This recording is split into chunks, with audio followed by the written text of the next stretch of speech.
And hi guys, and welcome back to the Anderson Show. I have a lovely guest with me, and I'm Shirlene. If you guys haven't been watching me already, this is the lovely Serena. How you doing? Yeah, we're going to do a couple of videos just talking about, being a mum and the life of being a wonderful mum. And she studies, and she's met a wonderful partner. So we're just going to be telling you guys some life stories, some truths, and some happy moments, and some challenging moments. Yeah. But it's just in order to encourage and help you guys and just empower, your walk in life. So I'm going to kick off with Serena. She's going to introduce herself and, tell us a little bit about herself. And we're going to kick off about one of her sons, all her sons are amazing. She's got beautiful kids. In fact, she's an amazing mother. Like, wow. Yeah, she's an amazing mum. But we're going to kick off about one of her sons when she was going to school. So, yeah. Thank you, Shirley. Thanks for having me on your lovely, wonderful, awesome show. Thank you. Doing so well and so proud of you. Thank you. This happened. How did it happen? We were just talking, weren't we? Your youngest, she's preparing for secondary school. Yes. Next year. Yeah, she is. And in our many conversations that we have, or should I say voice notes we have, 10, 14, 20-minute voice notes sometimes. 30 minutes. I was telling Shirlene about my experience when we were looking for a school for our second son and the differences between the first son and our second son. And very quickly, our first son, we were young parents, early 20s, didn't really know much about schools and what to look for. So we went on the feel. Found a school, put the names down of the school, the list, sent it off. He got the school that we loved. We were happy with that.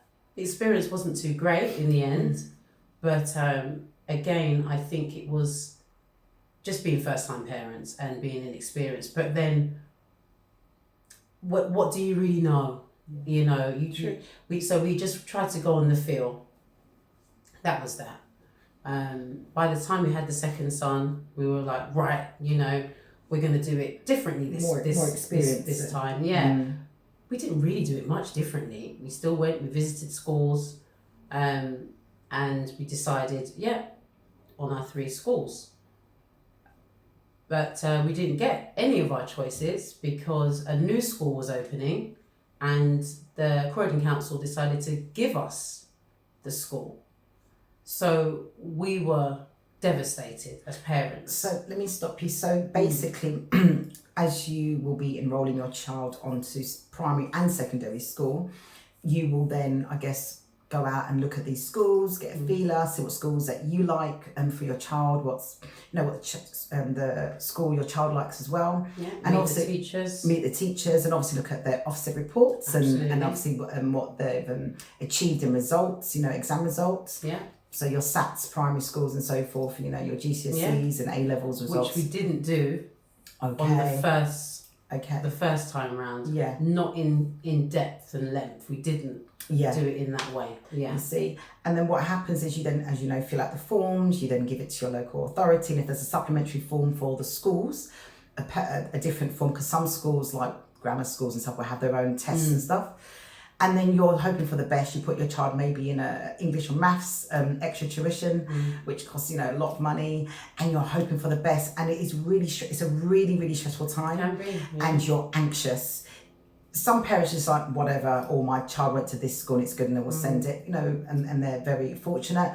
But for some parents, especially like you were saying the first time, it can be more difficult and it can be stressful to, going around the schools. Open days can be, anything from 1 hour to 3 hours. What do you look for? How do you gauge? Yeah. How do you know it's your baby? This is it's our first son. We're letting him go off into a totally new environment. It was a scary process. And then my thing when I go to school, even primary schools, I'm like, are there bullies here? Like, can you tell me? Like, I would say to the children, like, especially if they're taking you around, what are the teachers nice? Like I want the down low. I don't want the pretty glossy magazines that says come to our school, we're lovely, we have outstanding results, and that's all nice. Yeah, everyone does it. The government does that. We're wonderful. Vote for us. I want to know the truth. So I'm always like, I don't back up the kid, like backing up the kids, like tell us the truth now. But no, I will say to them like, how's the school? And some kids are like, the bullying, there's fighting, or some teachers are nice. Some kids are really, really good like that. And some kids are like, you know what, this is wonderful. And you can see it in the child. Absolutely. Yeah. And then, so what Serena's saying, so she's gone all through that feelings, all through that emotions, and like, right, finally got the scores down on the application form. And then the council throw a spanner in the paperwork and said, actually, you're not having any of your choices. We're going to send you here. To this new school. Yeah, it hadn't been built, no reputation, but we're building a new school and we need a cohort, so your child is going there. Wow. We were like, what? But the point in the whole story, because I can tell a backstory, ages and ages and ages, is what I want you to know as parents is to trust the process. It is, you can trust the process in terms of myself. I'm a believer. I'm protected by God. We are protected, and God knows it's about God's plan. He is the one that decides. So as much as it was scary, as much as we were disappointed after the work and the trolling that we went through, that we had a meeting, all the parents came, a meeting before the school was even built. The teachers and the head teachers that were going to be obviously at the school, they called a meeting with all the parents, try and reassure us that, it's going to be great for your child to come here and just try and iron out any prior concerns and so on and so forth.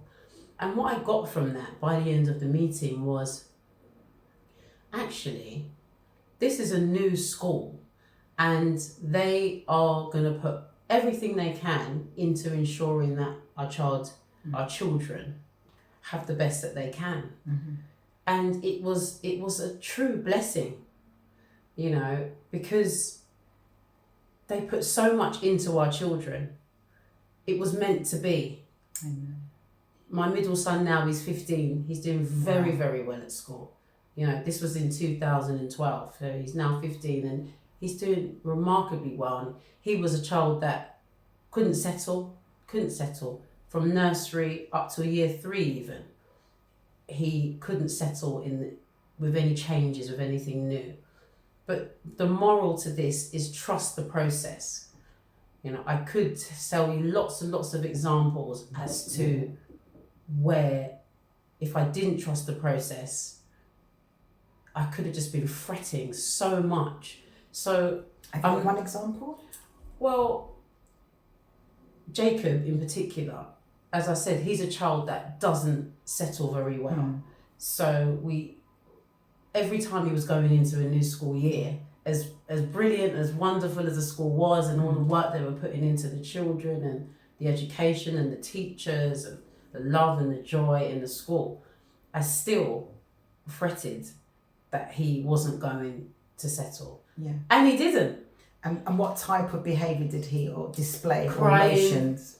Holding on, clinging on, didn't want to go in, didn't want to go into school. And you don't want to leave. You don't want to leave them. You don't want to leave them upset. And I guess that disrupts not only the child, but it can disrupt the class, the teachers. It can kind of throw off that kind of lesson plan that they had for the day. Absolutely. And obviously maybe trying to get more teachers in. Obviously they might have a TA, but then you'll find that if they have the child then has to maybe leave that classroom, they're going to have to find obviously extra support. His old teacher. Can we go and get his old teacher? She come down and try and settle Jacob for however long it kind of takes. Yeah, and in my daughter's school, I've seen actually sometimes they call the parents and say, look, your child's not settling. Yeah. Do you mind getting that, picking up your child? And if the parent's at work or far away, that then just kind of disrupts the day. So as a mother, that would be you'd be quite anxious. Absolutely. Having them to obviously leave one establishment to go somewhere else. So then, make sure that child is going to be loved and nurtured, and you're kind of like unsure what that new environment's going to be for that child. It's going to be quite unsettling and unhappy. Absolutely. So when you've had that meeting with the parents and then you kind of like, was the day, the grand opening and your son was, first ushered into that door? How was it? It was hard. Yeah. It was very, very hard. And as much as I said, you have to trust the process, you've been put in this position for a reason. Yeah. So, but it still didn't make it any easier. And Jacob still didn't settle. He was still anxious. Yeah. It was only 4 reception classes. So it wasn't as In though the whole school. in the whole school. So it wasn't as if there was, a whole from year, reception to year 6. And the environment was very lovely and family oriented, but he was in bits. Oh. He was in bits. Bless him. But again, this is a new journey and a new experience for your child. Yeah. And you have to, it's your duty as a parent to prepare them for that new start and journey in life, and to help them to build their resilience and their strength in this new stage in their life. So it's about for me, it was about trying to create a balance between that tenderness and that understanding, but also that letting go.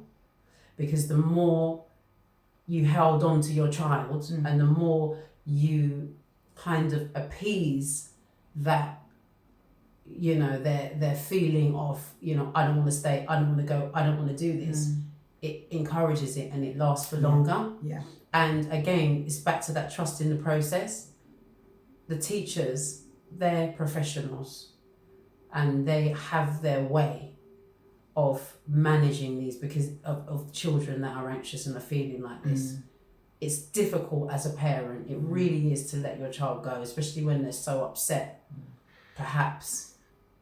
Did you want to speak? I was going to say some you were lucky to get some good teachers, but I like with my own child, her school's a very good school, by the way, but there's some teacher, I think 1 or 2's left, there's always that a few I think hasn't picked up because my child can be quite emotional and they haven't picked up on things where she's been struggling to read or do the homework, and I'm one of those parents that I'm at school all the time, and that's what I was going to say, like sorry to cut you, but you go.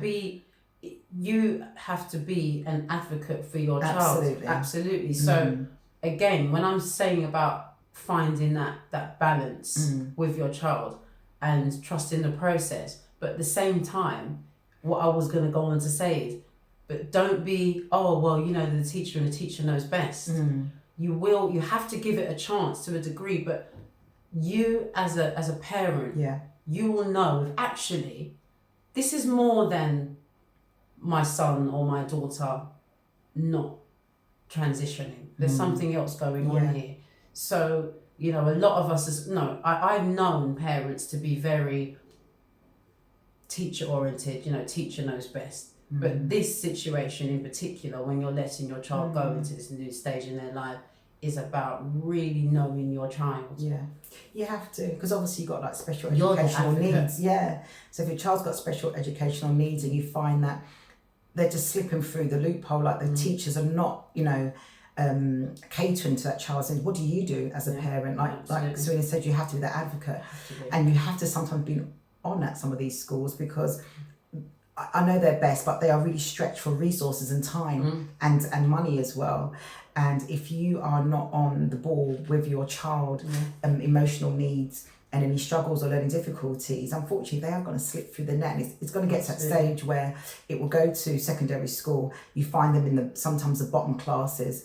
I know a lot more classes now are mixed from year 7s, 8 and 9s. And obviously, as they do their GCSEs, they will then go into their chosen GCSEs classes and then they'll get put into sets. But at the same time, if your child has slipped from, say, even from a nursery stage, from nursery, they haven't picked up on the child is not counting, cognitive, there's got cognitive maybe disorder, and even motory skills are not writing. If they can't pick that up from a nursery stage, every child gets to spell their name right. They get to spell their name, they get to build blocks. If they're not picking up anything from then, and then they're going to reception, then year 1, year 2, you actually find that a lot of kids are lost in the system.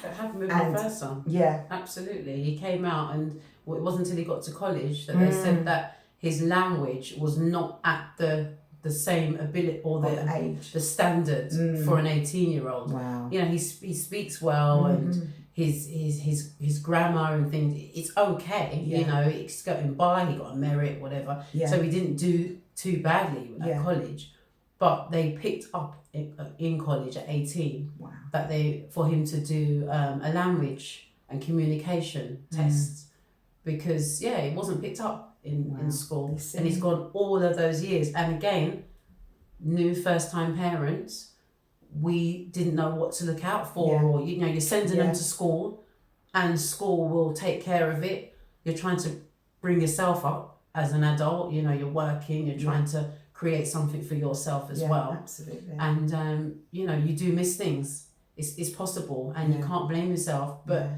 us as mothers with 20-year-olds and so on, we have been able to see how to do it differently or better, just improve. There's nothing wrong with saying that.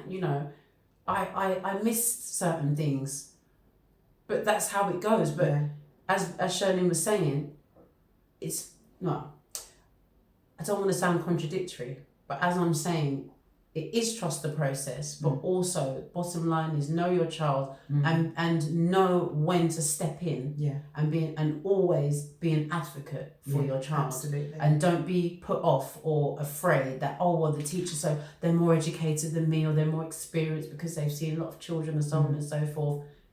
Mum, dad, you know best. That is the bottom line. It's true. And if you're not getting through to the schools, you have to then go via the local authority, like the council. You have to start emailing like MPs and look for the educational board and who hopefully not. Yeah, hopefully not. But those sometimes channels are there. You're gonna have to push it. If you're thinking this school's failing my child and I'm not getting my voice heard, don't wait. Don't wait. Yeah, that's what it is. Don't wait, because there were years in my first son's school. From reception, he had 4 different teachers. In his first year, in his reception year. At that point, he was never settled. He didn't settle at school. There's a lot of discontent and discourse. There's no consistency. No consistency. He couldn't settle. He couldn't have a relationship with his class teacher.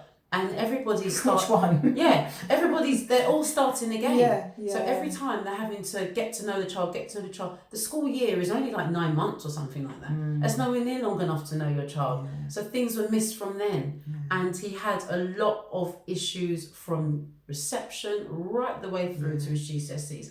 And he really struggled in school. Because it's trust, isn't it? You build up that trust. I think, is it like every 8 weeks is like a half term, isn't there? Or holiday. 6 weeks, Is it 6? Yeah. And that I was think this one is 8 weeks actually. Again, that just goes back on to what we were saying. It's not. You don't always know what is best. So we're going to go through this process of looking for schools, choosing schools which we think is right due to Ofsted, due to the feel, due to meeting the teachers, all of these things. But at the end of the day, once they are there, that's when you will really know for sure. So do your best, obviously, in choosing those schools and so on, but you won't really know until you're there. And then be your child's advocate. Look out for the signs, make time, check in. And if something doesn't feel right, if something doesn't look right, if your child's not settling, if you see something different about your child, because you know your child, right? Step in. You trust the process to a certain, point, but you have the right to step in and say, right, this is not okay, and something needs to be done about this. Don't wait. Don't wait. Yes, guys. So you've heard it from Serena about schools. Don't wait. Step in if you know your child. And obviously you have to also think about the educational, process. They have to go to school unless you're going to homeschool. Or you can, maybe afford private school, which is, really good. But the state schools is just as good, especially if you can find a good one. But never just settle for a teacher saying, well, this is your child, and maybe your child. It's not the teacher's child. They're there for the best part of the day, good 9 till 3 o'clock. And they're there to teach your child, but they're not there to, raise your child, if that makes sense. So remember, whenever a child come back and, they said, Mum, I'm not learning, or they're not happy, or you see their face question them, ask them what's going on. And also, like with the school process as well, again, if you're not happy, make sure you call the council. You can challenge. And you can challenge them. You know, you can appeal a decision if you're not happy with whether it's the primary school or secondary school that the child has been offered. You can challenge them. It's a bit hard with I think with secondary schools, because it's the area, isn't it? It's like if you're not within the vicinity, then you can't get your school or whatever. That could be difficult. But even again, challenge it. You just never know. You can. You know, you can. That's the thing. We think. Well, I know that I spent a lot of years not understanding or not realizing how much, as a parent, how much weight we have. Mm-hmm. Because that's how, you know, I was personally brought up. You're probably similar. Yeah. You know, you're going to school, read your book, that's it. That's it. You know, done. Done. The teacher knows mum's going to work, dad's going to work, whatever. So you just get on with it. Yeah. But as times have changed and there's lots of things in place, and you realise, parents know best. Parents know best. And there is a lot of things out there, you know, I'll keep repeating myself, areas where you can challenge if you're not happy. You do not have to settle. Absolutely. You know what's best for your child. Yeah. Guys, and on that note, we want to thank Serena. This is all talks about schools and getting your child in school. And and if you just, you can leave a comment if you need any sort of like advice or help or to signpost you. Yeah, if you want us to elaborate on anything as well, because I know I've got a bad habit of just chatting away and losing the point and so much to say. So if there's anything you want us to elaborate on. Yeah, absolutely. And we can clarify. So thank you guys again for joining us on the Anderson Show. This is Serena talking about schools and getting your child into a good school. And if you'd like to like and subscribe and hit that notification bell and leave your comments, that would be great. Thank you guys. Take care. All the best. Take care. Bye.